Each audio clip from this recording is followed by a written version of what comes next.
Mobile phone এখন দৈনন্দিন জীবনে একটি অপরিহার্য যোগাযোগ অনুষঙ্গ। শুধু কথা বলা নয়, বিশ্বের জ্ঞান বিচিত্রা হাতের মুঠোয় পুরে নিতে উৎপাদনকারী প্রতিষ্ঠানগুলো গ্রাহকদের কাছে টানছে আকর্ষণীয় সব মডেল দিয়ে। ঈদে কাছের মানুষ কিংবা প্রিয়জনকে উপহার হিসেবে ভালো একটি মুঠোফোন দেওয়ায় আনন্দ খুঁজে পান অনেকে। এখন যেটা হয় গিফটের জন্য বেশি নেওয়া হয়, লাইক ঈদ উপলক্ষে অনেকে গিফট করছে, আর পার্সোনাল ইউজের জন্য শপিং এর পাশাপাশি মনে করেন ফোনটাকেও সবাই প্রেফার করে। আবার কেউ পয়সা জমান পছন্দের মুঠোফোন কিনতে। একটা ফোন রানিং যেটা ইউজ করতেছি একটু ডিস্টার্ব করতেছে, আর সামনে ঈদ অকেশন মিলে গেছে আর কি। ঈদ উপলক্ষে একটা মোবাইল কিনলাম, আইফোন 7, খুব ভালো লাগলো, ঈদের আনন্দ। এখন আর ঈদ হিসেবে যে মানুষ কাপড় কিনে এটা কিন্তু না, এখন কিন্তু আমরা সারা বছরই কেনাকাটা করি কাপড় চোপড়।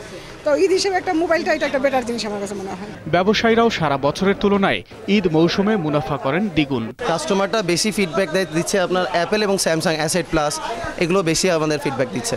উপহার সামগ্রী হিসেবে অলংকারের মতোই জনপ্রিয় এখন মুঠোফোন। আকবর হোসেন সুমন, 21 টেলিভিশন, ঢাকা।